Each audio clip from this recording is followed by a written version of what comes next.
अच्छा लगे like share and subscribe करो। पूछो को क्यों? क्योंकि हमें मिलती है मोटिवेशन। चलो स्टार्ट करते हैं। किसी भी चैप्टर के क्वेश्चंस के आंसर, सॉल्व एग्जांपल्स, कॉन्सेप्ट सभी अवेलेबल हैं। देखो बताता हूँ। जैसे मेरे इस लोगो पे क्लिक करना, कोई भी वीडियो के डाउन में आराम से मिल जाएगा, मोबाइल पे देख रहे हो या कहीं पे भी, ठीक है। एंड देन क्लिक करोगे तो ये पेज ओपन होगा, ये प्लेलिस्ट टैब में यहाँ पे। ओके, यहाँ चले जाना। तुम्हें यहाँ पे हर एक चैप्टर के टोटल मटेरियल्स मिल जाएंगे, class wise and chapter wise, तो सीख सकते हो आसानी से।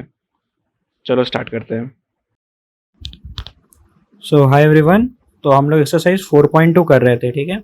इसमें हमने 1 कर लिया, 2 कर लिया, 3 कर लिया एंड आई गेस 4 हो गया, ठीक है। हम आ रहे हैं अब क्वेश्चन नंबर 5 पे। ये सारे क्वेश्चंस के ना सॉल्यूशंस अपलोडेड हैं, तो आप चैनल पे जाकर विजिट करके देख सकते हो, या फिर इनके डिस्क्रिप्शंस में लिंक में डाल दूंगा वीडियोस की, तो आप देख लेना एक बारी, ठीक है। कोई डाउट मत रखना, डाउट रहा तो पक्का पूछ लेना, ठीक है। क्वेश्चन नंबर 5 पे आते हैं। देखो क्या बोल रहा है क्वेश्चन बोल रहा है ना कि एल्टीट्यूड पता है तुम्हें क्या होता है? एल्टीट्यूड होता है हाइट, मतलब ऊंचाई। कुछ भी ऐसा बिल्डिंग है सपोज, तो इसकी जो हाइट होती है उसको एल्टीट्यूड कहा जाता है। एल्टीट्यूड जनरली क्या होता है ना कि मीन सी लेवल से नापा जाता है। जैसे कि सी तुम्हारा है तो यहाँ से इस पॉइंट के माउंटेन की हाइट क्या है, तो इसको बोलेंगे कि ये एल्टीट्यूड है हमारा। बताऊंगा ये तो आसानी से। पहले क्वेश्चन देखो, तो the altitude of a right triangle है 7 centimetre less than it's base, ठीक है। हाइट है जो कि 7 सेंटीमीटर लेस है बेस से, ठीक है। हाइपोटेनस की वैल्यू 13 सेंटीमीटर दे चुकी है। Find the other two side. इसमें एक कैच बताऊंगा लास्ट में, ठीक है। पहले देखो क्वेश्चन के अकॉर्डिंग टू, थोड़ा सा छोटा कर लूँ, अकॉर्डिंग टू क्वेश्चन क्या कह रहा है ना कि जो हमारा हाइट है ना, एल्टीट्यूड, GIGST हाइट लिख दो या फिर इसको लिख देता हूँ एल्टीट्यूड, ठीक है। ये बोल रहा है ना कि जो बेस लेंथ है ना, बेस लेंथ है उससे 7 सेंटीमीटर कम है। तो मान लेते हैं कि बेस लेंथ हमारी सेंटीमीटर में होगी, इसलिए मैंने यहाँ पे बस 7 लिखा, तो 7 सेंटीमीटर कम है। बेस को मान लो, हमें तो पता ही नहीं है, तो बेस को मान लेते हैं x। तो जब इसको x अज्यूम करोगे तो ये क्या हो जाएगा बताओ? तो यहाँ पे बेस हो जाएगा तुम्हारे पास ये x, तो ये x माइनस 7 हो गया, ठीक है। और हाइपोटेनियस है, कहाँ गया हाइपोटेनियस, TEN, जो भी हाइपोटेनियस, ये तुम्हारे पास दिया हुआ है 13 सेंटीमीटर इन लेंथ, ठीक है। अब देखना पाइथागोरस पता है। चलो आते हैं राइट एंगल ट्राइंगल पे, ठीक है। दिस इज आवर क्या, राइट एंगल ट्राइंगल। इसको क्या कहते हैं बोलो? ये हाइपोटेनियस है, ये तुम्हारा परपेंडिकुलर हो गया एंड ये बेस हो गया, ठीक है, 20 है। तो इसकी क्वेश्चन के अकॉर्डिंग ये 13 सेंटीमीटर तुम्हारा दे दिया, ये हमने x सेंटीमीटर अज्यूम कर लिया, और क्वेश्चन में दिया हुआ है कि जो परपेंडिकुलर है, मतलब कि जो एल्टीट्यूड की वैल्यू है वो बेस से 7 सेंटीमीटर कम है मेरा। पाइथागोरस थ्योरम पता है? पाइथागोरस थ्योरम क्या कहता है बताओ? पाइथागोरस थ्योरम हमारा कहता है कि बेस का स्क्वायर और परपेंडिकुलर का स्क्वायर, जब हम ये दोनों का स्क्वायर को ऐड करते हैं तो हमारे पास क्या मिलता है? हाइपोटेनियस का स्क्वायर, ये मिलता है। तो यही हमारा क्या बनेगा? इक्वेशन का जो बेसिस है, इसी से फॉर्म होगा हमारा। तो बस सब्स्टिट्यूट करते हैं वैल्यूज को, आ जाओ।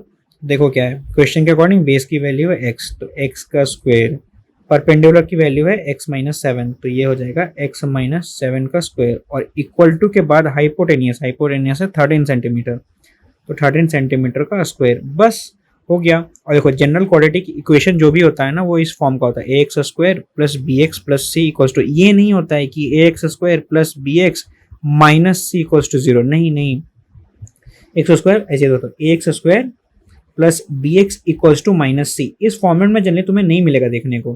तो क्वेश्चन मतलब कहा जाता है ना, जनरली प्रैक्टिस है कि इक्वल टू के सारे को एक टर्म के एक साइड में, इक्वल टू के ना इधर रखो, कुछ भी इधर, या तो इस साइड रखो या फिर उस साइड रखो, इधर उधर मत करके रखो। और ट्राई करना कि जो एक्स स्क्वायर का जो कोफिशिएंट होता है ना, एक्स स्क्वायर की जो कोफिशिएंट होती है, इसको पॉजिटिव रखा जाए, ठीक है। ये काफ़ी सही होता है प्रैक्टिस। अब देखो इस क्वेश्चन में, तो इस क्वेश्चन में तुम हल्का से इसको जब रिजॉल्व करोगे तो ये हो जाएगा एक्स स्क्वायर, तो क्या हो जाएगा, ये थोड़ा सॉल्यूशन ले रहा हूँ। देखो ये a माइनस बी का होल स्क्वायर पे ओपन होगा, तो ये हो जाएगा a square plus B square minus 2ab, ठीक है। और इक्वल्स टू 13 का स्क्वायर होता है 169, राइट। अब देखना, तो यहाँ पे देखना, नोटिस करना, मैं इनको ऐड करता हूँ, तो ये हो जाएगा 2x स्क्वायर माइनस 14x, इधर है तुम्हारे पास पॉजिटिव 49, और ये हो जाएगा 169 इक्वल्स टू 0, ठीक है। इसको थोड़ा सा सॉल्व करते हैं, आ जाओ। तो देखो क्या लिखा हुआ है, 2x स्क्वायर लिखा हुआ है माइनस 14x, जब इनको तुम करोगे तो माइनस 120 आ रहा है ना, माइनस 120 आ रहा है, ठीक है, इक्वल्स टू 0 आ रहा है, राइट। अब देखना मैं क्या करूँगा, अब यहाँ से कॉमन करते हैं 2 को कॉमन करके मैं उस साइड भेज रहा हूँ, तो यहाँ पे हो जाएगा x square minus 7x minus 60 equals to 0। तो हमारे पास ये टर्म आ गया। अब 60 को बस फैक्टराइज कर लो, तो 60 को तुम फैक्टराइज करोगे तो ये 30, 2 से किया तो ये 15, 3 से किया तो ये 5, लाना है मुझे -7। इसको देखो क्या होगा, कॉम्बिनेशन 3 6 12, देखो बन गया। मैं लूँगा -12 और +5, ये दोनों का कॉम्बिनेशन मेरा बी के लिए वर्क कर जाएगा। तो देखना एक्स स्क्वायर माइनस लिखा यहाँ पे 12x और लिख दिया यहाँ पे +5x माइनस 60 इक्वल्स टू 0। अब देखना यहाँ से मैं यहाँ से करूँगा कॉमन x, तो हो जाएगा x माइनस 12 और यहाँ से कॉमन करूँगा 5, तो हो जाएगा x minus 12 equals to 0, right. अब देखना x माइनस 12, इसमें से एक जगह मैं ले लेता हूँ इसको, तो x माइनस 12 ये हो गया और इधर है पॉजिटिव x और ये, तो हो जाएगा x प्लस 5, इसकी वैल्यू 0। अब सेपरेटली इक्वेट कर दो, तो मैं x माइनस 12 की वैल्यू 0 की इक्वेट करता हूँ और x प्लस 5 की जो वैल्यू है वो 0 से इक्वेट करता हूँ।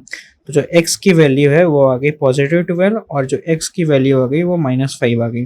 अब देखो x क्या है मेरा, x है तुम्हारे पास डिस्टेंस की वैल्यू है x, ठीक है, सेंटीमीटर में रहे चाहे मीटर में है, तो x की वैल्यू डिस्टेंस है तो वो निगेटिव नहीं हो सकती, तो हमें इस वैल्यू को क्या करना पड़ेगा, डिस्कार्ड करना पड़ेगा। क्या कर रहे हैं हम लोग, इसको डिस्कार्ड कर रहे हैं कि हम लोग ये एक्सेप्ट नहीं कर सकते।